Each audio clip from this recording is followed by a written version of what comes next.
नै हुँदैन के। उनको यो विरोधपूर्ण वचनले पक्कै पनि मेरो सोचलाई केही ठेस पुर्याएको थियो। उनीसँग कुरा गर्दा उनका हरेक शब्दहरूमा म मोहित थिएँ। उनको सामिप्यमा कहिले खान बिर्सिन्थे त कहिले नसुती बिहान हुन्थ्यो पत्तै पाउँदैनथे। म उनीभित्र आफूलाई खोजिरहेको थिएँ। सायद गलत ठाउँमा आफूलाई खोजेर होला, कहिले भेट्न सकिन। उनी सन्ध्या, मेरो मुटुको टुक्रा। खै किन सर्वप्रथम फेसबुकमा देख्ने बित्तिकै उनको तस्बिरले नै मेरो मनमा हलचल ल्यायो। पहिलो पटक कोही अन्जानलाई फ्रेन्डसिपको प्रस्ताव पठाउन मन लाग्यो। उनी छिमेकी गाउँकै भए पनि हाम्रो कहिले भेट भएको थिएन। यसकारण चिन्जान गर्न पनि गाह्रै पर्यो। फ्रेन्ड रिक्वेस्ट पठाएको 10 दिनसम्म पनि एक्सेप्ट नहुँदा विचलित नै भएको थिएँ। आखिर जुन 25 मेरो जन्मदिन। उपहार स्वरूप उनले साथी बन्ने अनुरोध स्वीकार गरिन्। साथीहरूले आफ्ना प्रेम सम्बन्धका कहानी सुनाउँदा मलाई खल्लो लाग्थ्यो। म कहिले भेट्छु आफ्नो प्रेमलाई? अक्सर यही प्रश्न मनमा आइरहन्थ्यो। कतै एक्लै भएको आभास हुन्थ्यो। मनले कसैलाई खोजिरहेको थियो। आज पाए जस्तो आभास हुन लागेको थियो। प्रेम कहानीले भरिपूर्ण चलचित्रहरू असाध्यै मनपर्छ।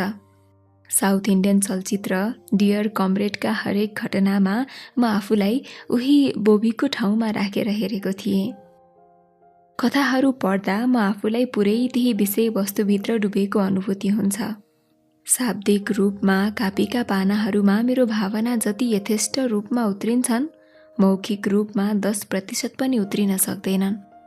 यसैले होला बोलीले भन्दा कलमले घटनाको व्याख्या गर्न सजिलो हुन्छ।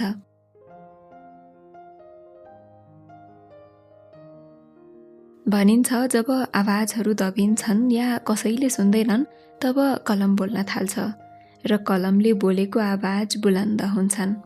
र त मेरो मनभित्र गुम्सिएर बसेका तिम्रा यादहरूलाई यहाँ प्रस्फुटन गर्दैछु।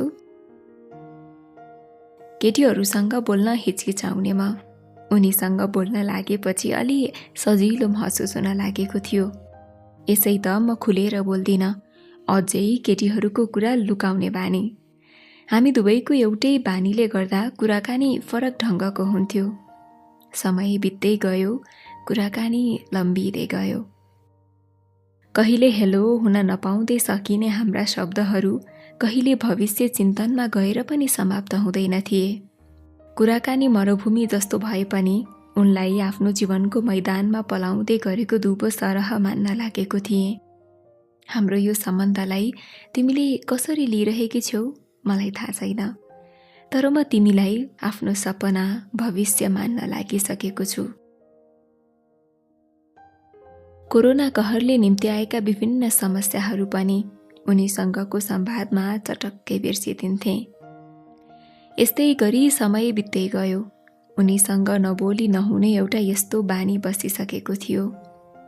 उदार हुँदै गएको हाम्रो कुराकानीको फलस्वरूप मेरो मनमा एउटा प्रेम नामक वृक्षको मुना पलाउन लाग्यो। हतार थिएन मलाई, त्यो मुनाको वृद्धिका लागि बिस्तारै मलजल गर्दै थिएँ। उनको मनमा मेरो लागि कस्तो विचार छ जान्ने इच्छा जाग्दै थियो। आफूलाई सम्हालेर उनीसँग सामान्य रूपमा कुराकानी गर्दै गएँ। सायद यहाँ पनि गल्ती भयो कि मेरो?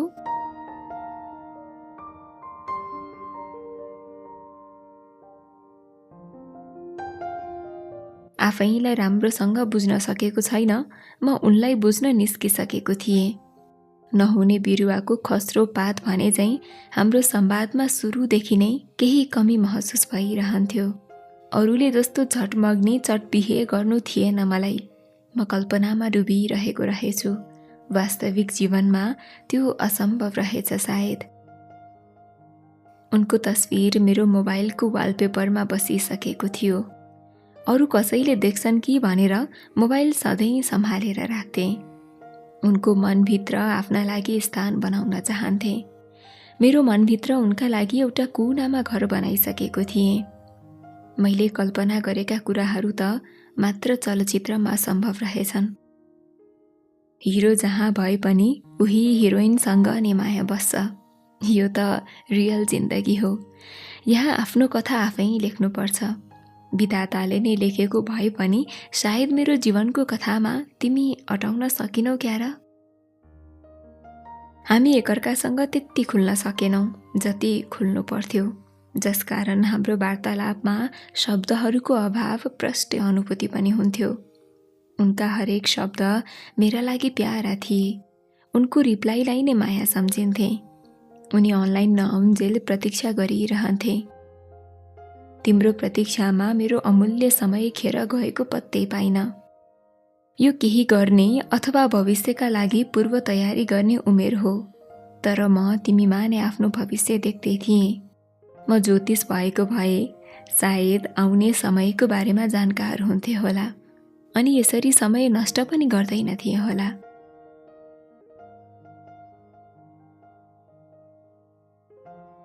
एक दिन कुरै कुरामा सोधिहालेँ, तिम्रो कोही बोयफ्रेन्ड छ कि नै भनेर। अहिले सम्झिँदा अचम्म लाग्छ। मैले 9-10 महिनासम्म सोधेको थिइनँ यो कुरा। बल्ल बल्ल हिम्मत आयो। उनको परिवारमा प्रेम विवाह स्वीकार्य नभएको कुरा बताइन्, तर पनि आशा मरेको थिएन। नाइ, किन र? उनको प्रश्नमाथिको उत्तर सोचिसकेको थिएँ। म पनि सिङ्गल नै हो नि। ए हो र? यस्तो ह्यान्डसम पनि सिङ्गल रे? नपत्याउने कुरा।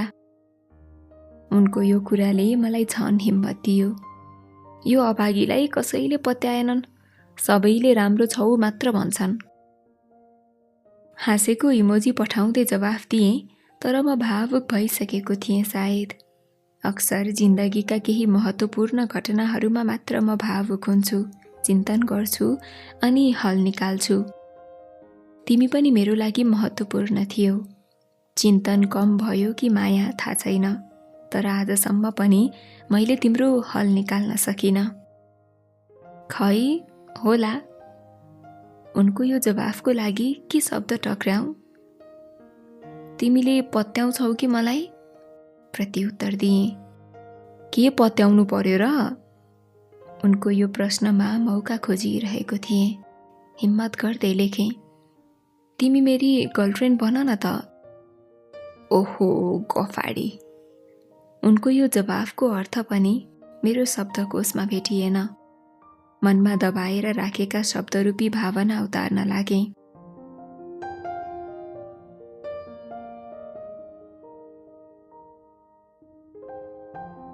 तिमीसँग कति बेला माया बस्यो पत्तै भएन। सपना विपना जताततै तिमीलाई नै देख्न लागेको छु आजकल। तिम्रो फोटो नहेरी न निन्द्रा लाग्छ न खान मन लाग्छ। मलाई तिमी चाहिएको छ, मात्र तिमी।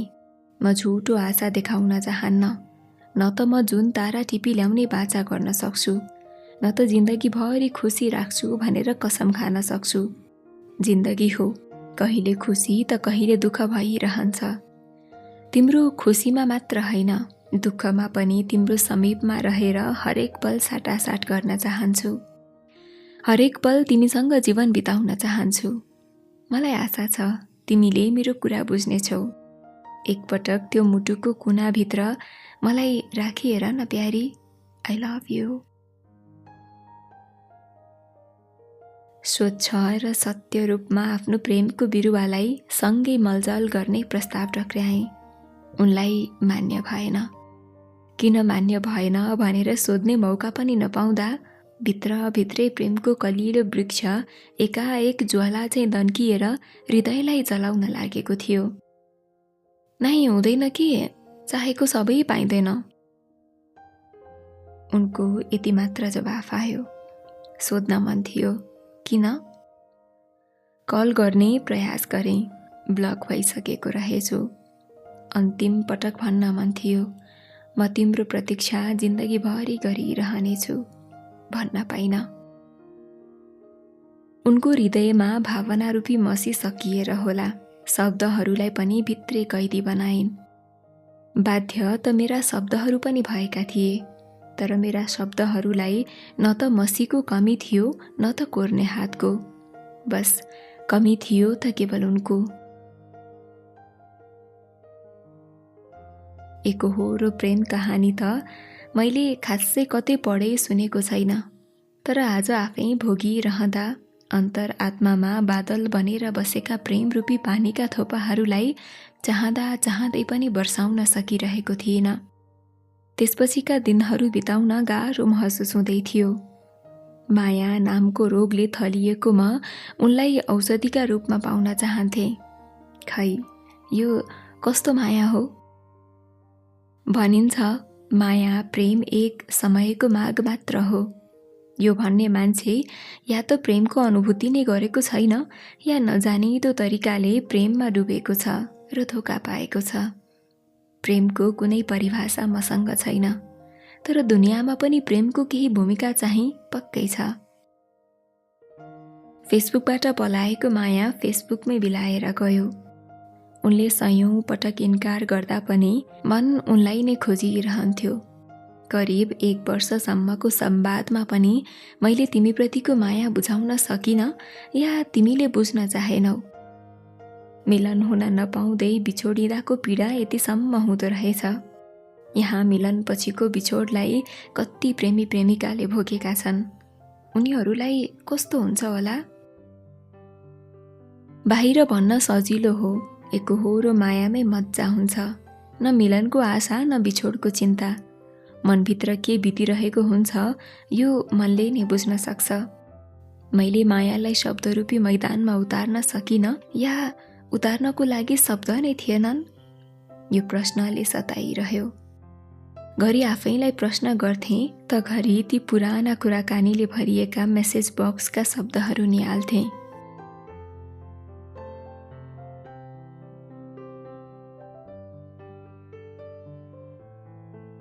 तिमी मेरो पहिलो माया।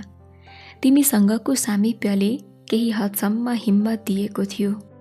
केही समयमै फुटेको सिसा जस्तै चकनाचुर हुन बाध्य भयो।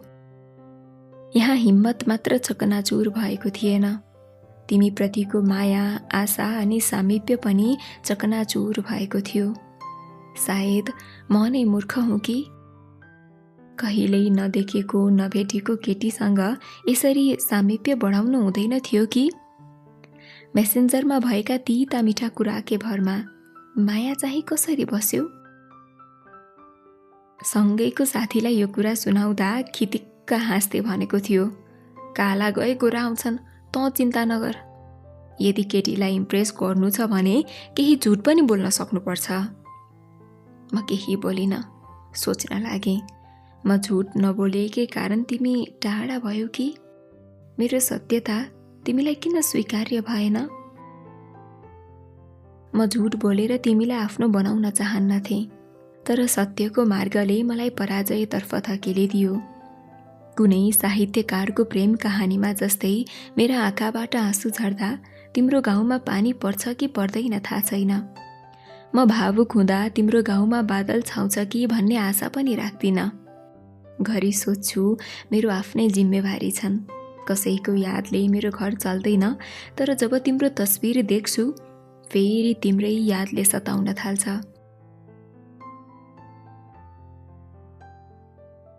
समय न हो, हामीलाई कहाँ पर्खिन्छ र? आफ्नो गतिमा चलिरह्यो। उनको प्रतीक्षामा 1 वर्ष बित्नै आँटेछ। यस बीचमा लाखौं पटक उनको तस्बिर निहालेँ, हजारौं पटक पुराना मेसेज पल्टाएँ अनि सयौं पटक सम्पर्क गर्ने प्रयास गरिरहेँ। बस उनको याद मुटुमा काँडा बनी बसिरह्यो। आखिर अतीतलाई बिर्सेर वर्तमानमा बाँच्नु नै त जीवन रहेछ नि। यही कुरा मनन गर्दै आफ्नो दैनिकी परिवर्तन गरिरहेको थिएँ, तर मेरो फोनको वालपेपरमा भएको उनको फोटो कहिल्यै परिवर्तन भएन। वैशाखको महिना, फेसबुकका भित्ताहरू नवजोडीहरूका तस्बिरले रङ्गिएदै थिए। मेरो आत्मीय साथी रामे, उसले पनि आफूले बिहे गर्न लागेको कुरा सुनायो, त्यो पनि प्रेम विवाह। भर्खर युरोपबाट फर्किएको थियो। प्रेममा असफल भएर बसेको मन नै कटक्क बनायो उसको प्रेम विवाहले। बिहेमा आउन कर गरिरहेको थियो। विभिन्न बहाना बनाएर नआउने कुरा बताएँ। ओके, जे भए पनि छिट्टै भेट्नुपर्छ भन्दै फोन काट्यो। केही दिनपछि उसका बिहेका तस्बिरहरूले फेसबुकका भित्ता रङ्ग्याउन लागे। यत्तिकै तिनै तस्बिरहरू हेर्ने इच्छा जाग्यो। सबै चिने जानेकै मान्छेहरू थिए, तर एउटा अन्जान अनुहार बेहुलीको। बेहुलीलाई कतै चिने जस्तै लाग्यो। अन्य तस्बिरहरू निहाले, जसँग भए म। बिर्सिन लागेका यादहरू अगाडि आउन लागे। उही सन्ध्या बेहुली बनेर उभिएकी थिइन्। मोबाइल फ्यात्त खाटमा फ्याँके। आत्मीय साथी रामे, जोसँग मेरा जिन्दगीका सबै पानाहरू साटासाट भएका छन्। बस एउटा पाना बाँकी थियो, त्यो पनि जलेर खरानी भयो, कहिल्यै नसाटिने गरी। भाउजू भनौँ कि माया?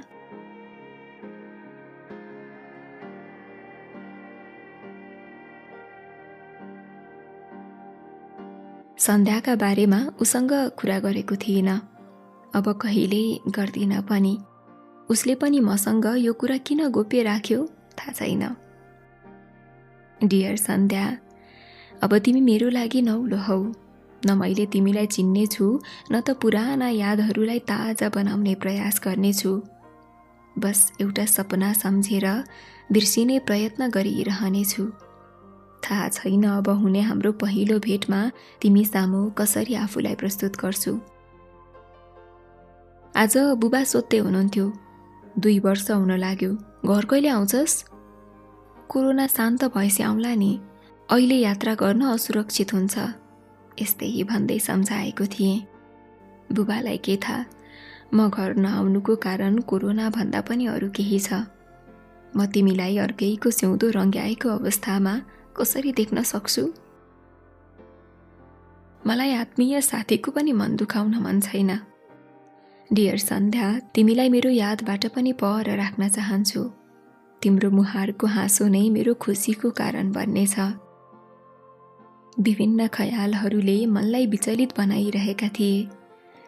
आज यो उमेरसम्म आइपुग्दा म भित्र केही परिवर्तन भए। मलाई आफ्ना गल्तीहरूको अनुभूति हुन लागेको छ। सायद तिमीलाई मेरो जीवन कथाको पात्र बनाउने प्रयास पक्कै पनि गलत बुझाइले नै भएको हो। आज थाहा भयो, मैले तिमीलाई कति पनि बुझ्न सकेको रहेनछु। यदि कुनै समयमा मेरो मुखबाट निस्केका वाणीहरूले चित्त दुखेको भए मलाई माफ गरिदेऊ। यो भन्दै गर्दा म तिमीलाई माया गरेको थिइनँ र गर्दिन भन्ने होइन, तर तिमीलाई म आफ्नो बनाउन सक्छु भन्ने कुरा चाहिँ भ्रम रहेछ। तिम्रो अन्तरात्मामा पस्ने प्रयास नगरेको होइन, तर तिम्रा वचनरूपी छेकबारहरूले कहिल्यै पस्न दिएनन्। आज आफूलाई सम्झाउने एउटा बाटो भेटेको छु। भनिन्छ, पाउनु मात्र माया होइन, गुमाउनु पनि हो। मैले तिमीलाई गुमाएँ, यसको पश्चाताप सधैँ रहिरहनेछ। अर्कैको सिन्दुरले सिउँदो रङ्गाएकी तिमीमाथि न त मेरो हक छ न त अधिकार। रात गई बात गई भने चाहिँ हाम्रो यो अधुरो सम्बन्धलाई नमिठो सपना सम्झेर बिर्सिने प्रयास गरिरहनेछु। मनै मनमा भए पनि उसलाई वैवाहिक जीवनको शुभकामना दिए।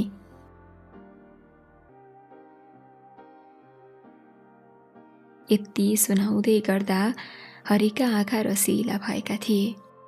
सुन्दा सुन्दै म पनि कति बेला भावुक हुन पुगेछु। सके जति सम्झाउँदै सम्हालिन आग्रह गरेँ। साँझ खाना खाँदै गर्दा यही कहानीले मेरो मनलाई कता कता पुनः भावुक हुन बाध्य बनायो।